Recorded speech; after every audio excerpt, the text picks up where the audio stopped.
자, 본격적으로 이번 해설 시작해 보겠습니다. 오늘 우리가 깊이 있게 파헤쳐볼 이 자료, 정말 이제 흥미롭고 또 한편으로는 압도적입니다. 과거에 오로지 뜨거운 선의와 맹목적인 열정만 짊어지고 중동으로 떠났다가 수많은 한기에 부딪혔던 전통적인 자선 의료 미션 이야기 한 번쯤 들어보셨죠? 그런데 이 꽉 막혀있던 미션이 인공지능, 그러니까 AI의 아주 철저하고 냉혹한 데이터 분석을 딱 만나면서 어떻게 완벽한 자생력을 갖춘 지속 가능한 헬스케어 생태계로 탈바꿈하게 되었을까요?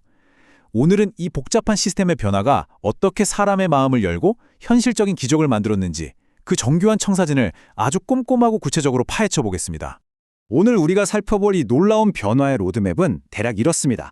열정과 현실이 부딪히는 장벽부터 시작해서 AI가 찾아낸 데이터의 빈틈, 전략적 진입점, 다차원 회복 설계, 삶을 바꾸는 두 개의 엔진, 그리고 마지막으로 자선을 넘어선 구조까지 이 6단계를 쭉 따라가 볼 텐데요. 흐름이 아주 다이나믹하니까 끝까지 집중해 주시면 좋겠습니다. 그럼 첫 번째, 열정과 현실이 정면으로 부딪히는 그 거대한 장벽 이야기부터 시작해보죠. 선한 의도 하나만으로는 절대 뚫을 수 없는 현실이라는 게 있잖아요. 화면에 보이는 이 황량한 사막의 풍경이 초기 미션팀이 겪었던 첫 상황을 기가 막히게 대변해줍니다. 생각해보세요. 저 땅에 거대한 병원을 세워서 사람들을 살리겠다는 열망 얼마나 뜨거웠겠어요. 자금도 모았고 내 한 몸 헌신하겠다는 뛰어난 의료진도 다 대기 중이었습니다. 그런데 정작 그 땅으로 들어갈 길 자체가 아예 없는 겁니다. 우리는 병원을 세우려 했지만 먼저 길을 찾아야 했다. 이 서늘한 한 줄의 문장이 다 말해주죠. 아무리 목표가 고결하고 열정이 넘쳐도 현실에서 한 발짝 내디딜 구체적인 경로가 없다면 그냥 맨 땅에 헤딩하는 거나 다름없다는 뼈아픈 막막함, 바로 그거였습니다. 도대체 왜 안 됐을까요? 이 당초 미션을 완전히 가로막아버린 세 가지 뼈아픈 장벽이 있었습니다. 첫째, 비자가 안 나옵니다. 아무리 병이라도 국경을 못 넘게 시스템적으로 원천 차단이 되어 있었어요.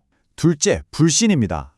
워낙 역사적, 문화적 배경이 복잡하다 보니까 외부인에 대한 경계심이 엄청나서 현지인들 삶 속으로 비집고 들어갈 연결고리가 전무했던 거죠. 그리고 셋째, 솔직히 이게 제일 치명적인데요. 외부 후원금에만 의존해서 공짜 진료를 하다 보니까 돈 떨어지면 병원 문 닫아야 하는 구조였던 겁니다. 그러니까 이건 열정이 부족해서가 아니라 장기적으로 버텨낼 시스템이 없어서 실패했던 거예요. 자, 바로 이 꽉 막힌 상황에서 두 번째 파트로 넘어갑니다. 여기서 드디어 AI가 등판해서 데이터의 빈틈을 찾아내는데 이때부터 완전히 판이 뒤집히기 시작합니다. 사람의 막연한 추측이나 뭐랄까 우리가 이렇게 도와주면 좋아하겠지 하는 관성을 완전히 빼버리고 AI가 아주 냉혹한 하드 데이터로 현지의 의료 시장을 낱낱이 해부해버립니다. 보통 의료봉사 간다 그러면 제일 먼저 떠오르는 게 산부인과, 소아과잖아요. 그런데 FCT의 실제 전문의 수 데이터를 쫙 뽑아보니까 세상에 산부인과는 19개, 소아과는 15개, 여긴 이미 경쟁이 피 터지는 완전한 과포화 상태, 레드오션이었던 거예요. 반면에 피부과는 10개, 신경외과는 단 1개에 불과했습니다. 우리가 주고 싶었던 서비스랑 그 땅의 사람들이 진짜로 목말라 하던 결핍이 완전히 어긋나 있었다는 걸 숫자가 증명해 준 거죠.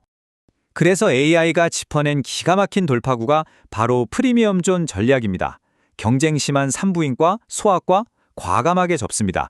대신 데이터가 가리키는 확실한 빈틈, 즉 피부과, 통증의 악과, 그리고 아주 특화된 프리미엄 여성 케어로 방향을 확 틀어버리는 피버팅을 감행한 거예요. 이게 왜 대박이냐면요. 다른 과에 비해 초기 돈도 덜 들면서 빠른 수익 창출이 가능하고요. 현지의 상위층이나 오피니언 리더들이 먼저 찾아오면서 병원 브랜드가 단숨에 올라가거든요. 척박한 땅에서 외부 지원 없이도 병원 스스로 숨쉬고 살아남을 수 있는 엄청난 체력을 만들어버린 겁니다. 이어서 세 번째 단계로 가보겠습니다. 방향이 잡혔으니 이제 병원의 첫 관문을 완전히 새롭게 설계해야겠죠? 피부와 통증이 어떻게 전략적인 진입점이 되는지 한번 보시죠. 사람들을 살리겠다는 그 숭고한 정체성, 코어 미션은 가슴속에 그대로 둡니다. 하지만 환자들이 처음 만나는 프론트도어, 즉 간판은 현지인들 입맛에 맞게 싹 바꾼 겁니다. 낯선 외국인 의사들이 다짜고짜 도와주겠다고 하면 누가 경계 안 하겠어요. 그러니까 그들 스스로 나 지금 이거 너무 필요한데 하면서 제발로 병원 문을 열고 들어오게끔 아주 구체적이고 매력적인 미끼, 아니 확실한 의료적 진입점을 전면에 쫙 배치한 겁니다. 이 세 가지 진입점의 역할 분담을 보면 진짜 소름이 돋을 정도로 치밀합니다. 먼저 피부과는 눈에 바로 보이니까 한 번 오고 빛나는 게 아니라 계속 관리받으러 찾아오게 만드는 단골 메이커 역할을 합니다. 그다음 통증 치료는요. 매일 밤 잠도 못 자게 괴롭히던 허리 디스크나 관절염 같은 걸 싹 고쳐주잖아요. 환자 입장에서는 통증이 사라지는 순간 그 이 사람 국경이고 뭐고 다 뛰어넘는 엄청난 찐 신뢰가 터져버리는 겁니다.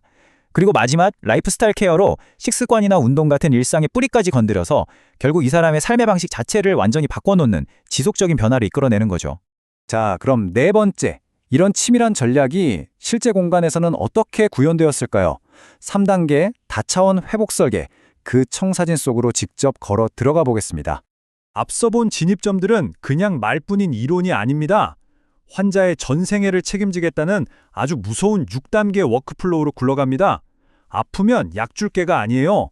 환자가 입장하면 전용 앱으로 신체는 물론 스트레스 지수까지 탈탈 털어서 다각적으로 평가합니다. 이걸 바탕으로 완전히 개인화된 치료 계획을 짜고 피부나 통증 집중 치료를 하죠. 근데 여기서 끝이 아닙니다. 일상을 스스로 통제하게 만드는 행동교정 프로그램에 들어가고 최종적으로는 병원 평생 멤버십으로 묶여버립니다. 환자 한 명을 한 번 수리하고 마는 대상이 아니라 평생 함께 갈 파트너로 세팅하는 겁니다. 이 무시무시한 논리가 3층짜리 실제 건물에 어떻게 수직으로 박혀있나 상상해보세요. 환자가 1층에 들어오면 앱 평가랑 가벼운 초기 진료를 끝냅니다. 그리고 2층으로 올라가죠? 여긴 본격적인 훈련소입니다. 통증 시술 빡세게 받고 망가진 몸 다시 세우는 운동치료랑 라이프스타일 코칭이 입체적으로 들어갑니다. 자, 마지막 3층은 어디냐? 프라이빗한 여성진료, 정밀 초음파, 심도 깊은 정신상담까지 들어가는 완벽한 VIP 통합회복 허브입니다. 층수를 하나씩 올라갈 때마다 이 환자의 회복 농도는 점점 더 깊고 짙어지는 그런 구조인 거죠. 5번째 파트입니다. 여기서 이 건축 설계의 진짜 엄청난 비밀이 하나 더 나옵니다. 바로 건물을 2개의 엔진으로 나눠버린 메인 빌딩과 윙 빌딩 구조입니다. 이 병원 건물은요, 아예 태생부터 목적이 전혀 다른 2개의 동으로 쪼개져 있습니다. 한쪽 메인 빌딩은 오로지 병의 원인을 찾고 의학적으로 치료만 하는 아주 차가운 임상 엔진입니다. 그런데 치료 다 받았다고 그냥 안녕히 가시라면 집에 보내지 않아요. 환자가 물리적으로 만들어진 연결 통로, 이 다리를 직접 걸어서 반대편 윙빌딩이라는 완전히 다른 차원의 공간으로 넘어가게 동선을 짜놨습니다. 이게 진짜 철학적으로 소름 돋는 포인트인데요. 옛날에는 약봉지 받고 문 나서는 순간 다시 엉망진창인 일상으로 돌아갔잖아요. 그런데 이 설계에서는 메인 빌딩에서 의사에게 기다던 그 수동적인 환자가 2발로 다리를 건너는 행위를 통해서 완전히 태도를 바꾸게 됩니다. 윙빌딩에 딱 도착하는 순간 건강한 습관을 스스로 배우고 자기 삶을 능동적으로 재건하는 주도적인 주체로 바뀌어버리는 겁니다. 단기적인 처방을 넘어 장기적인 습관 변화를 아예 시멘트와 철근으로 지은 건물 동선에 영구적으로 새겨버린 거죠. 대단하지 않습니까? 자, 이제 마지막 6번째입니다. 이런 꼼꼼한 설계들이 다 모여서 어떻게 의료 미션의 패러다임을 완전히 뒤바꿨는지 결론을 내려보죠. 예전의 낡은 자선 모델 한번 떠올려 보세요. 선의로 뭉쳤지만 돈줄 끊기면 올스톱. 그냥 한번 치료해주고 끝. 확장성 제로. 참 안타까운 한계였죠. 그런데 우리가 AI랑 손잡고 구축한 이 지속 가능한 모델은 급이 다릅니다. 현지인들이 너무 매력적이라 스스로 지갑을 열고 찾아오는 진입점을 만들었고 이들을 평생 멤버십으로 묶어버렸어요. 한국에서 후원금 1원 한 푼 안 보내줘도 그 병원 스스로 돈 벌어서 현지 직원 월급 주고 생태계를 굴려나가는 그야말로 미친 구조적 지속성을 완성해낸 겁니다. 그러니까 여기서 AI는 그냥 환자 차트 읽어주는 똑똑한 기계 수준이 아니었습니다. 우리의 그 주체할 수 없는 열정 때문에 시야가 가려져서 헛발질하고 있을 때 아주 차가운 데이터로 아니야, 저쪽이야 하면서 현실의 진짜 결핍을 콕 집어준 최고의 전략 파트너였어요. 우리가 지키고 싶은 코어 미션은 조금도 안 다치게 하면서 자본주의 시장 한복판에서 짱짱하게 살아남을 수 있는 우회로를 뚫어준 거죠. 불신을 넘어 진짜 신뢰를 쌓을 수 있는 가장 튼튼한 다리를 놔준 게 바로 AI였습니다. 자료에 나오는 이 문장이 오늘 해설의 핵심을 그대로 찌릅니다. AI는 사명을 대신하지 않았습니다. 다만 현실을 정확히 읽게 했고 구조를 분별하게 도왔을 뿐입니다. 가끔 기술이 너무 발전하면 인간의 고귀한 뜻이나 가치를 잡아먹는 거 아니냐 걱정들 하시잖아요? 그런데 이 프로젝트를 보면 오히려 그 반대입니다. 올바르게 쓴 기술은 열정만으로 덤비다 무너졌던 모래밭에 절대로 안 무너지는 튼튼한 철근 구조를 세워주었어요. 기술 자체가 목적이 아니라 우리의 뜻이 사람들의 진짜 일상에 뿌리내리게 돕는 가장 완벽한 렌즈 역할을 한 거죠. 자, 이렇게 10분 동안 꽉 막혀있던 사막 한가운데 어떻게 자생하는 생태계를 세웠는지 구체적으로 파헤쳐 봤습니다. 어떠셨나요? 데이터를 통해 뼈아픈 현실을 인정하고 타겟 진입점을 싹 바꾸고 아예 건축 설계로 행동 변화를 강제해버리는 이 무서운 전략.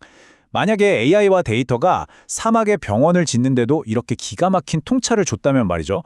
당장 우리 눈앞에 떡하니 버티고 있는 도저히 답이 안 나오는 그 복잡한 현실의 문제들 앞에서는 이 구체적인 설계 원리를 어떻게 써먹어 볼 수 있을까요?